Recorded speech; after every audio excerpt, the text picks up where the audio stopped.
14 жасқа толған балаларға арналған.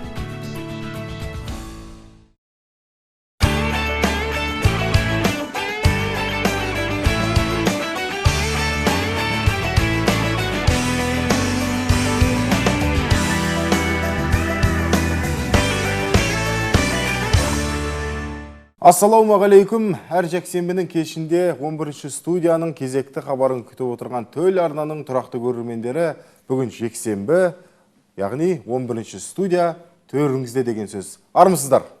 Қайырлы кеш, құрметті көрермендер. Бүгін біз сіздермен апта көлемінде болған жаңалықтармен бөлісіп, оларға талдау, шолу жасап ұсынатын боламыз.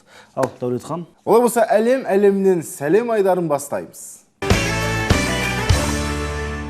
Ал, Талғат, бүгін бір ерекше хабар болайын деп тұрған қалдыңдағыдай. Расымен ерекшелігі сол, бүгін құрметті көрермендер, өздеріңіз енді үйреніп қалған үш жүргізушінің бірі Бекзат белгілі бір себептерге байланысты ортамызда жоқ, бірақ дей тұрғанмен оған қатты бүгін бағдарламада салмақтылық кетеді деген сөз ғой.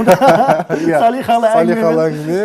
Әдеби бізден қатты сөздер күтпеңіздер. Бүгін нақты ақпараттарды нақты жеткізетін боламыз. Енді әлемдік жаңалықтармен бөлісе отырайық. Өзің қандай жаңалық алып келдің бүгін? Мен әлемнен екі жаңалық айтқым келіп отыр. Бірінші экономикалық, екінші мәдениге жатады. Экономикалық дейтінім, қазіргі таңда ақш, яғни кеше ғана президенттер айтты, 50 миллион баррель мұнайды өздерінің резервтік мұнай қорынан шығарайын деп жатыр екен. Ол деген сөз әлемде қазір мұнайдың бағасына бір бәсекелестік күшейіп тұрған сияқты. Яғни Қытай бар, Жапонияда өзінің резервтегі мұнайын шығарып тастады. Соған қарағанда бізде қайттан бір қымбаттау немесе мұнайдың бағасын. Бұның төбесі сонда бізге айналып келеді ғой, қымбатшылыққа. Енді әрине енді былайша енді біз мұнайды шығарушымыз да, мұнайды өңдеуші емеспіз. Мұнайды шығарып жібереміз. Үлкен рөл атқарады дейсің. Иә, шығарып жібереміз. Сосын бізге екі есе бағамен қайтып келеді да ол, зат болып ше. Сондықтан мұнайдың бағасының өсуі заттың өсуіне алып келеді. Бізге де жақсы ол әрине. Бірақ дегенмен де әлемнің алпауыт мемлекеттері осындай резервтеген мұнайын алып жатыр деген сөз. Онда енді кімде мұнай көп, сол бағаны не қылады ғой? Бағаны сол айтады ғой бағаны. Мысалы сен мұнайың аз болса, сен бағаны айта алмайсың. Амал жоқ. Мұнай көп адам айтады бағаны, өйткені ол саталады. Сондықтан да бір әлемде үлкен экономикалық бір сондай бір ситуация орын алып жатыр. Арты жақсы болсын дейміз. Арты жақсы болсын дейміз, бірақ бір орыстарда сөз бар ғой, жақсыға сенде, бірақ жаманға дайындал деген. Сондықтан біз сондай да позицияны ұстануымыз керек сияқты. Енді кез келген нәрсеге біз нақты түрде қарауымыз керек. Қалай бар, солай бар, бірақ содан да тығырықтан шығатын жол іздеуіміз керек. Ол енді бізді көріп отқан болса, атқамінер жауапты сала мамандарының құлағына алтын сырға. Осындай бір дүние алда ескерту ретінде келді ғой. Осыған дайын болуымыз керек. Кезінде коронавируста мысалға 2019 жылы Қытайда шыққан кезде ескерту ретінде әлемге таралды, бірақ біз тойлап жүрген кезімізде 20-шы жылы келді да, қалай болдық? Біз дайын болмай қалған сияқтымыз. 16-шы наурызда. Наконец-то келді деген сияқты. Жарайды, енді ол өз алдына мән болып, қазір енді жақсы, шүкір барлық аймақтар жасыл аймаққа еніп жатты. Мына коронавирус демекші, Pfizer вакцинасын білесің, елімізге келді. Pfizer қызметкерлері дейді, компания құпияларын ұрлады деп айыпталды дейді. Pfizer'ді өндіруші бізде қай мемлекет? ақш па? Израиль емес па? Израиль ма? Израильдің, яғни бірақ бұл жаңалықта америкалық Pfizer фармацевтикалық компаниясы дейді, қызметкерін құпия құжаттарды ұрлады. Соның ішінде COVID-19 вакцинасына қатысты ұрлық жасады деп сотқа берді деп хабарлайды Tengrinews.kz тілшісі. Ол вакцинаны ұрлаған ба, әлде оның құрамын ұрлаған ба? Құжаттарды ұрлаған ғой, соны жасап шыққан құжаттар, ішінде нақты деректер, дәйектер бар құжат болып тұр ғой, енді құнды құжат. Сан-Диего федералды сотына берілген сот ісіне сәйкес Чун Сиали, бұл жерде де қытайлар жүр, өзінің жеке шоттары мен құрылғыларына 12 мыңнан аса файлды рұқсатсыз жүктеу арқылы келісімшарт талаптарын бұзған дейді. 12 мыңнан аса файлды жүктепті. Қанша уақыт кетті екен? Талапкердің айтуынша қызметкер Pfizer компаниясының бәсекелесіне жұмысқа ауысқысы келген дейді. Яғни өзі сонда істеп, өзі не болған білет, қалай шыққанын білет, сол бүкіл нәрсені данныйды алып, неға барып, тағы да ақшасы тегісі келіп тұр ғой бұл жерде. 12 мың файл, не деген сұмдық, неше күн отырды екен анан? Мәссаған. бір 4-5 Негізі харт алып барған шығар. мен жаңа сен себебін айтпай тұрып мен былай ойлап тұрмын ғой, Қытайға барып жаңағы вакцинаны зерттеп, сол вакцина өлтіретін коронавирус жасап шығарайын деп жатырмын деп ше. Жоқ, енді Соның штамын ше. не болса да енді ғылыми тұрғыдағы қақтығыс қой бұл. Иә, негізі шетелде интеллектуалдық меншікке қатты қарайды да. Бізде мысалы авторлық құқық дегендерді енді қолға алып жатыр да. Шетелде интеллектуалдық жеке меншік дегенге өте қатты қарайды. Бұған деген үлкен мерзім береді, түрмеде сотталып айыппұл тағады ше, мысалы сондай қатты да. Жалпы ол шетел деп жатырмыз ғой, жалпы сол батыс жақта кез келген дүниеге авторлық жағынан қатты қарайды, дұрыс айтасың. Ән болсын, басқа болсын, әннің бір ән былай тұрсын, бір нотасын қолданғанның өзіне соттасады бір-бірімен. Өткен бұл менің нотам, бұл менің битім деген сияқты ше. Бит деген енді андай бит емес, бит, музыканың битін айтып. Бит. Бізде енді ол жағынан, авторлық жағынан біздің елді салыстырып көрейікші бір сәт. Бізде авторлық құқық қорғау деген дүниелер қаншалықты ғылыми тұрғыдан былай қойғанда бізде мәдени тұрғыда сақталады ма? Енді көрші мемлекеттердің әндерін кейбір сөздерінен ұқсас болып жатады. Қырғызстанда мысалы авторлық құқық туралы заң жоқ. Бізде заң бар ғой, ол жақта ондай заң жоқ. Ол жақта шыққан өлеңді кез келген адам тартып алып айта береді. Сосын орда сотқа бере алмайды. Сосын да ол жақта қуанатын сияқты кейбір кезде біздің әніміз ол жақтан біздің қалаға келетін, Қазақстанға кіретін жаңағы дискілер бар ғой, пираттық дискілер дейді ғой. Сол жақтың бәрі Қырғызстанда басылады. Өйткені ол жақта ондай заң жоқ. Сосын жақта ол арзан болады ше. Сосын Қытаймен тиіп тұрғаннан кейін шикізат та арзан келеді, сөйтіп арзан басып, арзан сатады, Қазақстанның нарығына таратады. Мына ғылыми тұрғыдағы біздегі плагиаттар. Ол ғылыми тұрғыда олай болмайды. Өйткені ғылыми тұрғыда патент деген нәрсе бар. Оны ол жалғыз ғана Қазақстан емес, оны әлем мойындайды. Патент деген өткен мысалға, сен тұрасың да химиядан бір затты жасайсың да, немесе физикадан. Дәл сол затты шетелде біреу жасауы мүмкін. Бірақ сенің жасап қойғаныңды ол ғалым білу үшін әлемдік деңгейде оны патенттейді. Мысалы біздің жаңағы нелер Қазақстан білім ғылым министрлігі де патент береді, бірақ ол патентті міндетті түрде шетелде өзі ғалымдардың бірлестігі мақұлдау керек, содан кейін барып патент беріледі. Яғни ол әлемде сенде ғана бар деген сөз, тек Қазақстанда емес. Ғылыми интеллектуалдық тұрғыдан келгенде патент дегеннің өзі ол өте мықты. Мысалы бізде бір видеоблогер бар ғой, YouTube-та жүктейтін Аве Адикус деген. Кеше өзінің атын барып патенттеп алды. Енді ешкім Аве Адикус деген атпен шыға алмайды. Одан басқа. Өзінің жұмысына ұқыптылықпен, іждағаттылықпен қараған азамат болып тұр. Ол неге, мысалы, YouTube-та, мысалы, сіз бір видео жүктеген кезде, мысалға, міндетті түрде ол видеоның астына композиторы кім екен жазылып тұрады. Өлең егер біреудікін пайдалансаңыз. Ал егер сіз оны мақұлдамасаңыз, видеоңызды өшіріп тастайды. Сосын жаңағы сіз біреудің өлеңін рұқсатсыз пайдаланып жатсаңыз, сіздің жаңағы жинап жатқан қаралымдарыңыздан немесе жарнамаңыздан ақша түспейді сізге. Сондай қылып тастағанда авторлық құқықты. Енді оны көріп отырған жастар авторлық құқыққа қатты мән бере бастайды деп ойлаймын. Сонда біздің ана құқықтық сауаттылық емес, YouTube-тағы қарапайым ережелер жасөспірімдерді авторлық құқықты қорғауға тәрбиелейтін сияқты. Болмаса Instagram, Facebook-қа да салған кезде, егер де өлеңнің сіздің территорияңызда құқығы болмаса, өлеңнің дыбыс шықпайды, тек картинка жүріп отырады болды. Соның да өзі мысалы қатты әсер етеді. Тамаша. Сіз кәдімгі YouTube-ды зерттеп алған екенсіз. Шамалап. Тағы да өзіңізден бір жаңалық күтім келіп отыр әлемнен. Мәдени тұрғыда бір жаңалығым бар деген едіңіз. Мен Қытай, енді біз енді қалай қазақта сөз бар ғой, ауылдағын ауыз сасық деген ше. Яғни біз басқа елдерге үлгімізді, ой, Қазақстан былай екен, болмаса Қызылорда мынандай болып кетті, андай болып кетті. Біз мысалы басқа қалаларды мақтап отырсақ, басқалар бізді мақтап отырады ше. Сондықтан енді біздің елде бен параллель жүргізіп отыр, бірақ Қытайдың бір ризашылығым, олар андай өздерінің бір тұлғалық қасиеттеріне нұқсан келтіріп тұрса, болмаса бір мәдени бір нәрсе ұнамаса, алады да бірден шағымданады. Мысалы, Кунг-фу панда мультфильмі шыққан кезде, панда олардың олимпиадалық спорт түрінің символы екен. Сондықтан сол мультфильмге айтты, сендер панданы мазақ қылдыңдар, оның әкесін қазы қылдыңдар деп ше. Сөйткен кезде сосын режиссермен асырған әкесі ғой енді. Кешірім сұраймыз, біз 2-3 бөлімде оны толықтырамыз деп кәдімгідей ресми түрден халықтан кешірім сұрады. Сонда күші ғой енді сондай талап ету.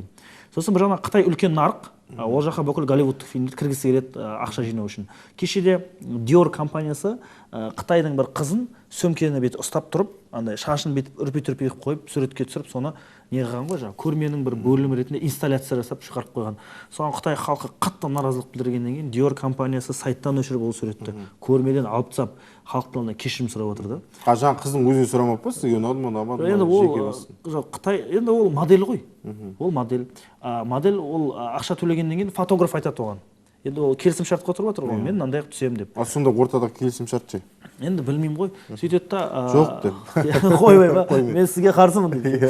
Жалпы енді оларда енді модель өзінің жұмысын атқарып жатады. Ол модельге де оңай тиіп жатқан жоқ деп ойлаймын. Бірақ негізі соны шығарып отқан компания ғой. Ол модель өзінен шығарып отқан жоқ, ол компания шығарып отыр. Сондықтан компания кешірім сұрап, суретті алып тастап, фотограф та модель де өзі Қытайдың азаматы екен. Мен мәдени тұрғыдан өте өрескел қате жасаппын деп арызданды да. Айтқым келіп отқаны, Жұлдызды соғыстар деген кино шығады да, сосын Қара пантера деген кино шығады. Шетелде оны Қытайға кіргізу мақсатында. Оның ішінде пантера бар ғой, Қара пантера. Біздің қазақтың дубляждарының арасына қазақтың мақалын қосып жібереді ғой. Иә, қосып жібереді. Ат шығады, жау жоқ демей жарасында деп ше. Жан-Клод Ван Дамдар алғашқы қазақша дубляж шыққан кезде қазақ мақалдарымен. Жоқ, ол өте жақсы нәрсе. Өте күшті нәрсе. Өйткені аналогиялық нәрселер көп қой. Бір уақытта бірнеше адамға бір жақсы ой келуі мүмкін да. Бірақ тек ол мен айттым деп ойлайды, анықтап өзінің тілінде айтады бірақ ше. Сөйтсе қытайлықтарға бір риза болатын, олар кинодағы әртістер ұнамаса бетін жауып тастайды екен. Мысалға Қара пантерада басты кейіпкер жаңа бүйтіп постерінде бет тұрса, ана жақта пантераны кигізіп тастайды. Сосын жаңа Жұлдызды соғыстар фильмінде енді қазір ақш-та толеранттылық деген нәрсе қатты дамып жатыр да, яғни инклюзивтілік, киноға бүкіл ұлтты қосу, киноға бүкіл нәсілді қосу, апофеоз толерантность деген нәрсе қосу. Сол жаңа бүкіл әйелдерді басты кейіпкер қылу, мынандай тырық әйел дәу екі еркекті ұрып ұйықтатып жатады, сондай нәрсе, енді жаңа әйелдердің мықтылығын көрсету деген сияқты сондай бір не тренд жинаймын деп, ол есесіне келе көрермендерден айырылып жатыр да. Сондай енді Қытайдың компромиссіздігіне риза болдым да, айтады да, мына әртістердің түрі әдемі емес, бұл киноға бармаймыз деген ғой. Енді мысалы ондай айту қазіргі дамыған елде ол андай не? Бізде сөйтіп айтса, ол қылмыс ол ше. Мына киноға біз бармаймыз, бұл жер маған ұнамайды десе, бармасаң барма, біз кеттік деп кетіп қаламыз. Сол ғой. Сондықтан Қытайдың сондай несіне қарай тыңдайды да, сосын өздерінің логикасына салып айтады да, мысалы цензорлар басқалар ше, бұл былай деп ше. Сондықтан бізге де сондай бір позиция ұстану керек сияқты. Өйткені қазір біреуге бір нәрсе айтсаң, қазір біз біреуді бір нәрсе айтсақ, мынау ренжіп қалады, анау ренжіп қалады деген сияқты біз сезім ұстаймыз да. Сондықтан ешкімнің көңіліне қарамай, тек шындық маңызды. Енді ол өз алдына Қытай бір тарихы бар мемлекет, өз алдына жаңа династия, өз алдына үлкен держава ғой. Біз қазақтардың да өз алдымызға біз державамыз дейміз. Біздің өзіміздің қалыптасқан қағидамыз, салт санамыз бар. Енді біз жаңағы батыс болуға құлшынбауымыз керек. Қанша жерден батыс болғанымыз түбіміз түркі. Сол себепті осы түбіміз түркі болғандықтан біз қай кезде де осы бабалар салған жолмен соны сәл ғана заманауи ретке келтіріп қана жүрсек, содан артық не жоқ деп ойлаймын мен. Әрине ол. Бірақ соңғы кездері тенденция болып кетті жастардың батысқа еліктеу, батысша киіну тағысында. Кей кездері ана бір дизайнерлер, жаңа біз дизайнерлер шығып отырған, дизайнерлер шықса мен қуанам. Кішкентай ғана біздің оюды бір кішкентай минимализммен күшті қылып бір киімдер шығарса, сол киіммен көшеде біздің замандастарымыз жүріп киіп баратса жарасымды қылып. Тамаша ғой. Осының барлығы идеология деп ойлаймын. Сол себепті біз батыс болуға асықпауымыз керек, және талпынбауымыз да керек. Батыс болып біреуді бір елді үлгі қылып атқан емес, тек қана сол елде сөйтіп тәрбиеленетіндеріне мысалға пример қылып, мысал қылып айтады да, үлгі қылып. Соны айтып жатырмын да, бізде мысалға соны жастар сондай позиция ұстану үшін бізде сондай позиция ұстану керек та, мысалы жоғарыдан төменге қарай ше, соны айтып жатырмын да. Мысалы өзінің талабын қойып, сол талапқа сәйкестендірсе, мысалы сондай жақсы болса, оған ешкім ешнәрсе деп мысалы айтпайды. Енді тағы бір айтқым келіп отқан нәрсе, мәдени экспансия ғой, енді жан жақта отқан, енді жаһандану процесі отқаннан кейін бізге сырт жақтан мысалға айтады, ойбай шетелдің өтпеймін бүйтпеймін дейді, бірақ біздің киіп жүрген киімдеріміздің бәрі шетел үлгісінде ғой. Мысалы глобализациядан қашып кете алмайсың. Мысалы кеше Солтүстік Кореяда 5 оқушыны соттап жүріпті. Солтүстік Кореяда Игра в кальмара деген сериал шықты ғой, соның дискісін сатып алып үйінде көргені үшін 5 оқушыны соттап жүрген екен. Ол жақта өзі сондай ғой бір қиындау ғой жақта бір. Білмеймін, біз сондай елестете ме, әлде сондай ой идеология жаңалық тарата ма, енді бір қиындау ғой жақта бір. Баста қиындау.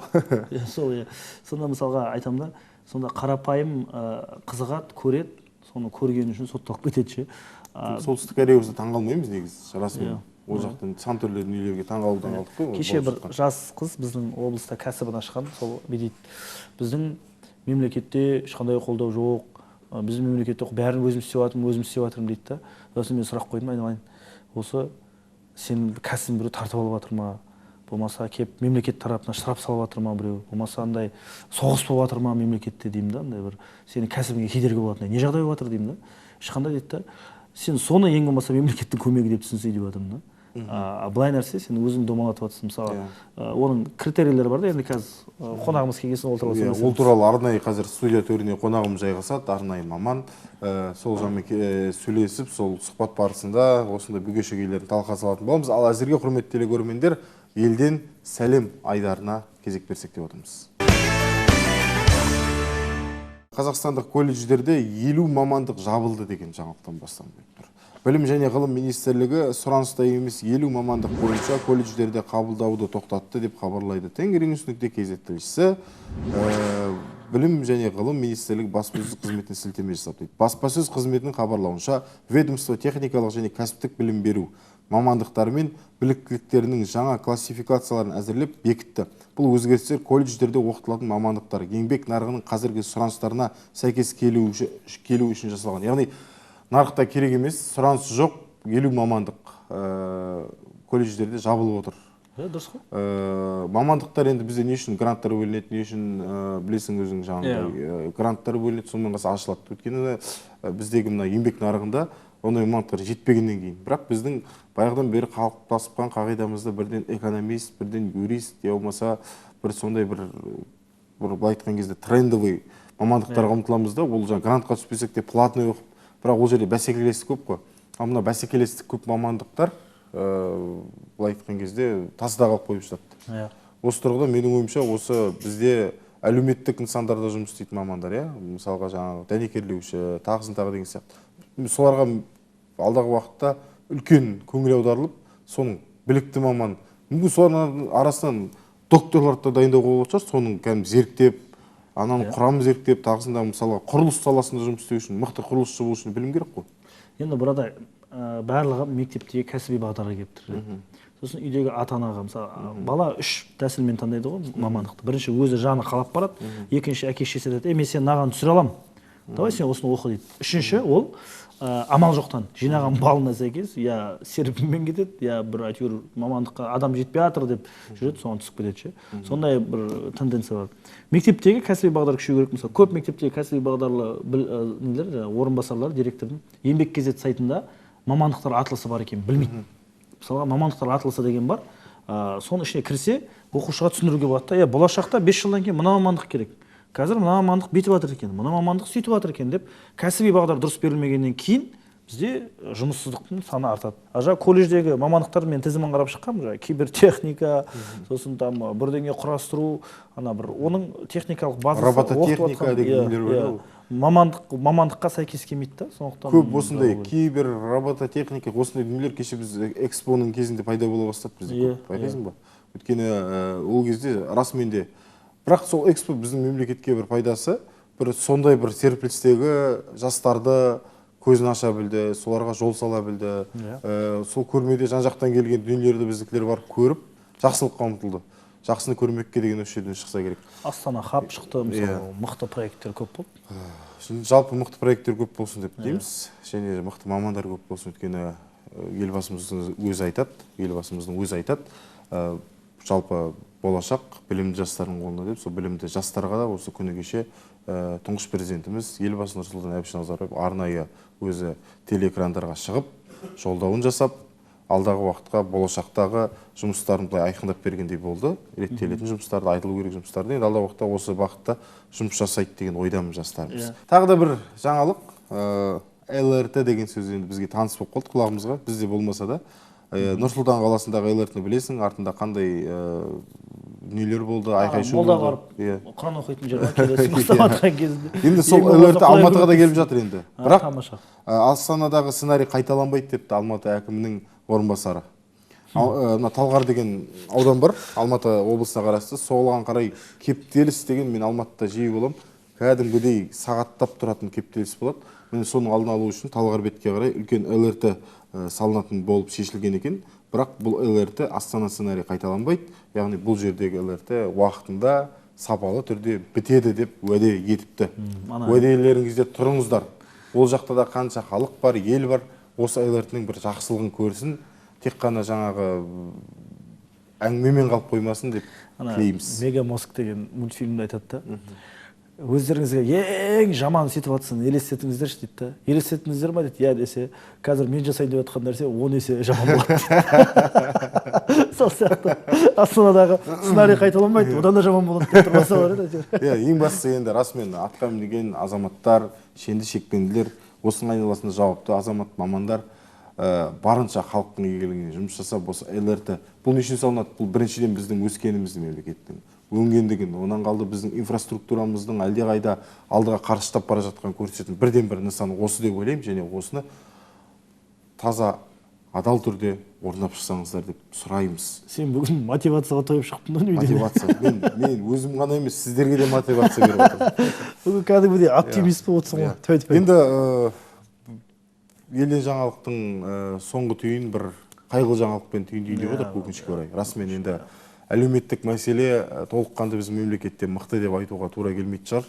Әртүрлі әлеуметтік мәселесі шешілмеген бізде жанұялар, орталар бар екендігі сөзсіз.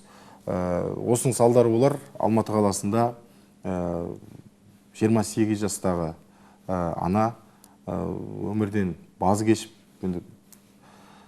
расымен де қайғылы жағдай, 3 баласымен бірге өз-өзіне қол жұмсапты деген ақпарат тарады. Бұл ақпарат расымен де бүкіл елдің қабырғасын қайыстырған рас.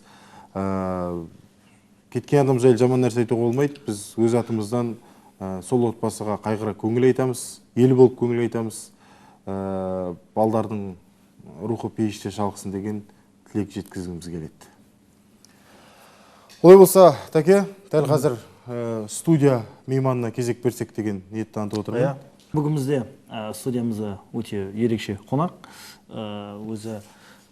Өзіміз құрмет дейтін ағаларымыздың бірі, Қызылорда облысының кәсіпкерлер палатасының директоры Ғалымбек Жақсылықов ағамыз.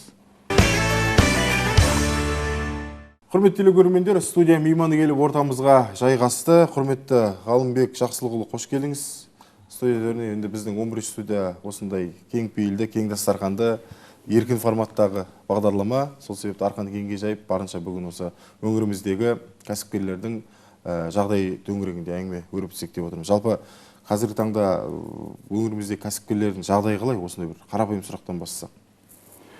Енді жалпы мынау пандемия дейміз ғой, пандемия өткен жылдан бастап кәсіпкерлердің енді былай ахуалы өте жақсы деп айтуға келмейді. Енді өткен жылы біраз кәсіпкерлік сала бойынша кәсіпкерлер жұмысын тоқтатты, біразы. Сонымен енді қазіргі таңда да оңай емес кәсіпкерлерге. Бірақ енді дегенмен жұмыс жасап жатыр. Енді салыстырмалы келетін болсақ, өткен жылмен салыстырғанда жұмыс жасап тұрған кәсіпкерлік субъекті саны 2020 жылмен салыстырғанда жоғарылау.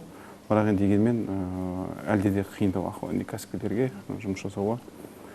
Сіздердің тараптан осы пандемия кезінде біраз жеңілдіктер қарастырдыңыздар кәсіпкерлерге. Жалпы мемлекет тарапынан қарастырылды. Оларға жаңағыдай артық тексерістер жүргізілген жоқ. Біраз кәсіпкерлерді енді барынша төленетін налогтан босатылды. Салықтан босатылды. Енді қазір соның арқасында да кәсіпкерлердің біразы сол аяққа тұрып алды. Соның арқасында да әйтеуір өзінің жасап отқан кәсібін ұстап қала алды пандемия кезінде. Енді алдағы уақытта да осы кәсіпкерлікті енді қайтадан баяғыдағыдай қарыштатып өсіріп жіберу үшін сіздердің тараптан бір жеңілдіктер, гранттар қарастырылады ма? Енді болашақтың жоспарында. Біз негізі палатаның бұл қаржы институт емес. Біз қаржылық ұйым емес, біз грант бермейміз палата, несие бермейміз, несиелендірмейміз. Бірақ біз кәсіпкерлердің негізі палатаның жұмысының басым бағыты бұл кәсіпкерлер қолайлы жағдай жасау және кәсіпкерлердің құқықтарын қорғауға. Сондықтан енді біз оқытамыз осы кәсіпкерлерді. Енді мынау осы жылы бастау деген жобаға, бастау бизнес жобасына осы 5 жыл болды. Сол осы мезгілдің ішінде біз енді Қызылорда облысында 11.192 азамат сол неден оқудан өтті. Соның енді 7.000-ға жуық азаматы сол түрлі несиелер, гранттар алды. Қазір енді сол әлде де жаңа сол бастау бизнес жобасының аяқтағандар, солар жаңа мысалы көбісі ауылдық жерлердегілер несиеге қол жеткізе алмай жатыр. Соған осы президенттің тапсырмасына сәйкес облыс әкімдігі мен палата бірігіп барлық өңірлерде, жаңа облыстарда осы микроқаржылық ұйым құрды. микроқаржылық ұйым бұл осы бастау бизнес жобасын аяқтағандарға жеңілдетілген 6% несие беруге. Өйткені енді жасыратын жоқ, біз екінші деңгейлі банктер аудандарға барған кезде осы ауылдық жерлерде онша мына кәсіпкерлерді несиелендіруге ниеттері онша көп емес, былайша айтқанда. Сондықтан осы жаңа несиелендіру үшін сол ұйым құрылды. Енді жалпы республика бойынша 22,5 миллиард теңге қаражат бөлінді. Біздің облысқа сол 1 миллиард теңге қаражатқа жуық тиесілі. Соны қазір бұған бастауды аяқтағандар соған өздерінің құжаттарын тапсырып жатыр. Енді бастап несие алып жатқан азаматтар бар қазіргі таңда.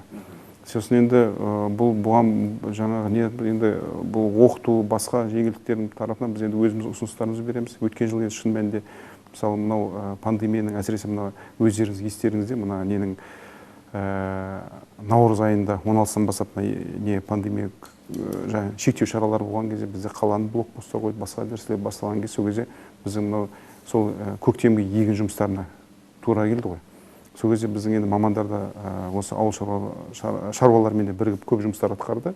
Мынау жаңағы кедергісіз несіне егіндік басына баруға, сосын барып мынау жаңағы қосалқы бөлшектер сататын жаңағы дүкендерін ашылуға, сонымен мынау жаңағы омарташылардың да мәселелерін сол кезде олар түнде жаңағы омарташылар жүреді екен, блокпост, сондай көп жұмыстар атқарылды. Жалпы енді ол жұмыстар жалғасын табар. Енді ол расында айта көрейік, ондай шараларды қабылдамаған кезде ол мүмкін ахуал бұдан да қиындау болар еді. Дер кезінде нақты шешім қабылданғанда былай айтқан кезде қазір септігі жақсы болып тұр ғой. Енді жаңа айтып жатсыз ғой, енді сіздер оқытасыздар. Енді басым бөлігі кәсіп жасаймын дегендер, енді бізде қазақта бір қарапайым қағида бар ғой, кәсіп десе бірінші көз алдына жаңағы сауда, бір магазин ашып алу, болмаса тағы бір деген сияқты. Бірақ енді осы ғылыми прогресске ұмтылып жатқан кәсіпкерлер бар ма? Бір елде жоқ дүниені шығарайық, осыған бір грант беріңіздер деген. Жалпы енді сіздерге келген адамдардың былай айтқан кезде жобаларын қарайтын кезде қандай жобалар көп? Енді жасыратын жоқ, бізде жобаның көбісі осы мысалы несие алудың басқаның көбісі сол ауыл шаруашылығынан, көбісі сол мал баққысы келеді. Бордақылау, жаңағы сүт бағытында сондай сонымен айналысып келеді. Ауылдық жерде көбісі солай. Енді жаңа айтып отқандай да нелер бар, жобалар, өздерінде жаңағы ұмтылып жатқандар кәсіпкерлер бар, жастар әсіресе сондай жобалармен айналысайын деген сияқты. Енді біз мүмкіндігінше былай кәсіпкер келген кезде, кәсіпкер бастамасы бар азамат келген кезде бұл сол кісіге түсіндіреміз.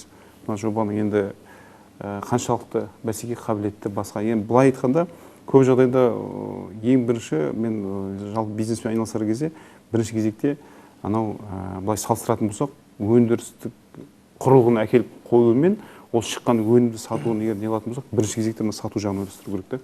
Өйткені сұраныс болмаса, ол тауарды әкеліп өндірісті келіп оборудование былай айтқанда қойып орнатып қоюға оңай.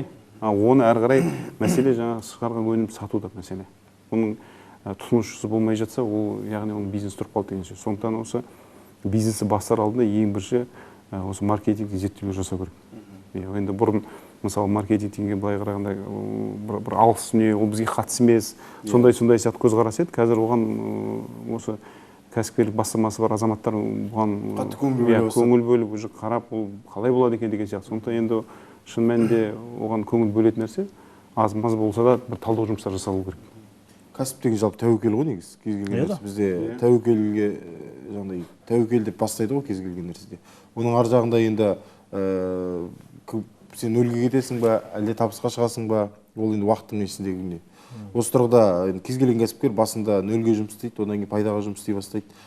Сол бір арадағы межеде мысалға әлде болса аяқ алып кете алмай жатқан кәсіпкерлерге бір рухани тұрғыда, моральдық тұрғыда бір қолдау, болмаса білмеген жерінде көрсетіп жіберу деген сияқты. Сіздердің енді сабақты алып шыққаннан кейін де бір аяқ алмай жатқандарға сондай жұмыстар жасалады ма жалпы? Мысалы, бастауды аяқтап шыққан азаматтарға бизнес тренерлер өздері бір жыл көлемінде кеңес беріп отырады.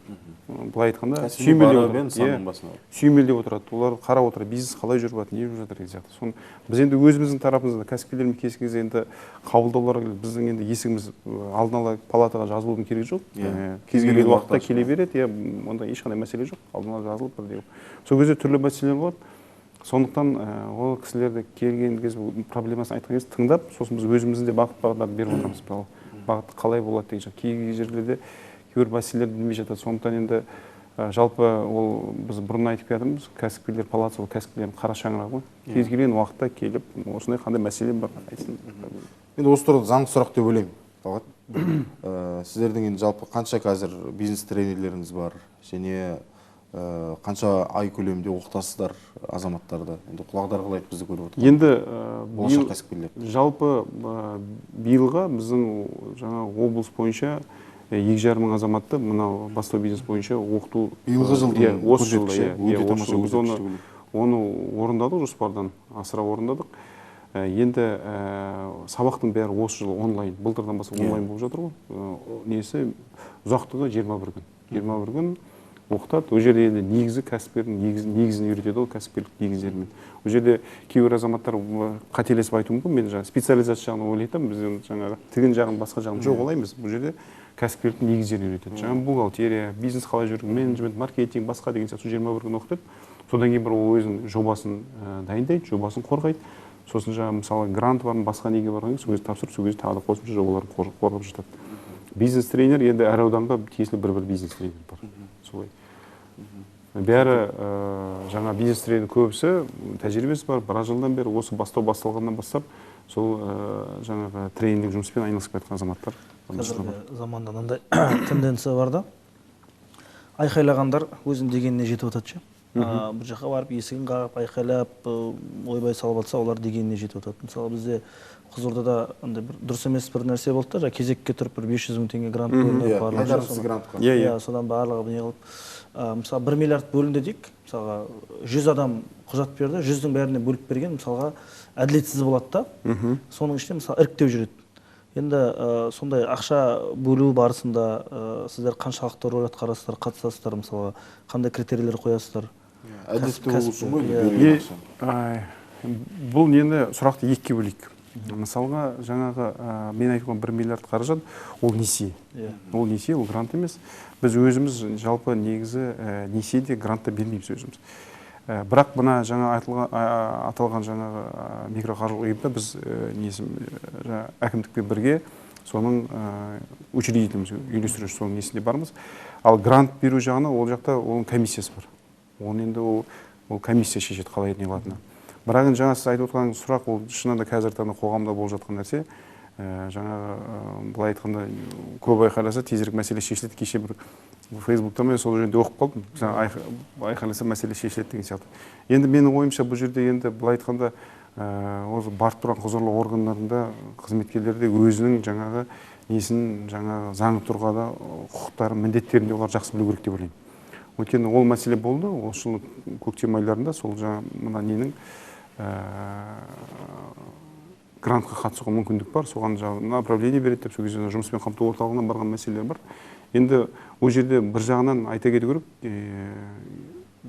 ақпараттың дұрыс тарамағанда. Мысалға, мынандай жағдай болады, бір күн осы бірнеше жыл бұрын бірісі танысқысы кәсіпкерлікпен айналысқысы келеді. Сол менен бір әңгіме сөздің арасында осындай айналысқым келеді дейді. Кәсіпкермен, кәсіпкер болғым келеді, осындай бір нәрсе өндіргім келеді. Соны әңгіме сөздің барысына қараймын. Бірақ мен білмейтін нәрсем біраз нәрсені айтты. Білмегенде қалай? Оған былай қиын екен, мынаны алған, мынандай екен, мына жерде мынандай екен, мына жерде мынандай түрлі нәрсе. Мен айтам, сұрадым да ол кісіден, сіз кеңес кімнен алып жүрсіз жалпы бұны? Соны сөйтсем бір таныстарынан алған екен. Мен айтам, ол кісі кәсіпкер ма? Жоқ. Ол кісі қандай мемлекеттік органда немесе палатаға кеңес алған? Жоқ, ештеңе емес. Енді неге аласыз одан кеңес? Мысалы, көзіміз ауырса, біз көз дәрігеріне барамыз ғой. Басқа дәрігерге бармаймыз ғой, дұрыс па? Я болмаса жаңағы тамағымыз ауырса, соған сәйкес дәрігерге барамыз. Көз дәрігеріне ол кезде бармаймыз. Сондықтан мен де сол кезде айтамын, маманына бару керек. Оның шын сол мәселесін білетін маманына бару керек. Содан кеңес алу керек. Бізде сол көп жағдайда дұрыс емес ақпарат келіп қалады, әрі қарай тексермейміз, бер жағын ғана білеміз, сосын барып соған сүйдеміз, соның ізінде кетіп қаламыз. Сондай мәселе бар. Сондықтан қандай кезде былайынша маманның несіне сүйену керек. Ол сол бағытта жұмыс жасап де келу керек сияқты бұл жерде. Әрине. Алдын дайын болып моральдық тұрғыда табысында. Бізде өйткені қазақтың жалпы енді жалпы адамның бір өзінде бір пендешілік қағида бар, бірден байып кетсем деген ше. Олар ондай қағиданы алып тастап, тәуекелге бет бұрып, бірден келу керек қой, дайын болып. Мен банкрот болған кезде енді киноларда болды план Б деген. Сол план Б да болу керек сияқты бұл. Енді ол кәсіпкер, ол мәселе бар. Бізде енді былай айтқанда кейбір кезде ол бірінші кезекте бірнеше жылға жоспарын, сосын мынау бизнес план деп отыр ғой, жоспар, бизнес жоспарға да былай қараймыз. Оны көп жағдайда банкке берсем, немесе қаржы институциясына берсем, соған керек нәрсе, тек сол жерде несие алсам болды, ары қарай қарамайды. Біз айтамыз, ол қазір оған да үйреніп келе жатыр адамдар. Бизнес план ол бірінші кезекте адамның өзіне де керек. Өйткені соған сәйкестендіріп, сөйтіп қозғалып отырасың. Бизнес жүргізу соған. Менеджмент соған келіп сөйледі ғой. Иә. Сондықтан олсыз болмайды.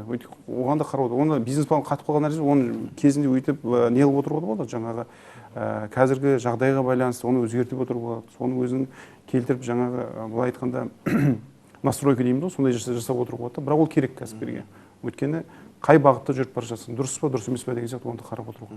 Түсінікті. Келесі жылы қанша меже қандай, жалпы қанша адамды оқытамыз келесі жылы? Жалпы негізі бізде қазір келесі жылы жоспардың әлі нақтыланған жоқ. Ол енді осы желтоқсан айында, келер жылдың басында нақтыланып, тиісті министрлікпен ол келісімдер жүргізіледі. Онлайн, офлайн болатын әлі белгісіз, бірақ енді онлайнның өзі де несін көрсетіп тұр, былайынша айтқанда жаңағы былай нәтижесін. Енді өткен офлайн нәтижелерді бәсеңдеткен жоқ па бұл онлайн оқытулар? Жоқ, ешқандай не жоқ. Бұл бізге көрсетілген меже 2,5 мың адам, біз оны содан асыра оқыттық. Ондай сосын бір бастапқы кезеңде қиындау болды. Біз енді мынау бизнес жаңа ниеті бар адамдар келген кезде шамалы былай айтқанда олар өздері интернет арқылы өздері үйінде отырып компьютермен тіркелу керек қой негізі. Бірақ біз оларға көмектестік. Оны тіркелуге, сайтқа, басқасын бәрін. Сондықтан қазір көбісі үйренді, оның ешқандай мәселе жоқ.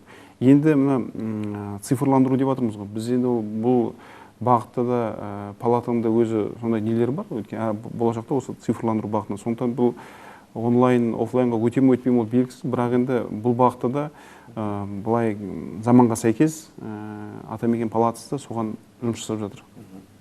Цифрландыру бағытында. Енді мынандай сөз бар, бәсекелестік бар жерде сапа мықты болады. Иә. Осы тұрғыда енді тек қана біздің Қызылорда емес, жалпы еліміздің барлық аудан, аймақтарында, өңірлерінде осы өзіңіз басқарып басшылық етіп отқандай палаталар жұмыс істеп жатыр.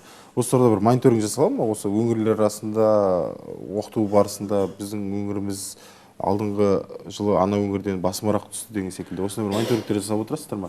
Енді осы жылғы көрсеткішіміз біздің өңірлер арасында қандай деңгейге жетті? Біз енді жылды қорытындылаған жоқпыз, бірақ негізі кеше осы аптаның басында біз мына жаңағы бастау бойынша сосын бір информационное обеспечение, сервисный поддержка дейміз. Сервисный поддержка жаңағы бухгалтерлік қызметіне кәсіпкерлерге тегін бухгалтерлік есептерін жасап беру, салықтық есептерін, статистикалық есептерді тапсырып беру, сондай қызметтеріміз бар.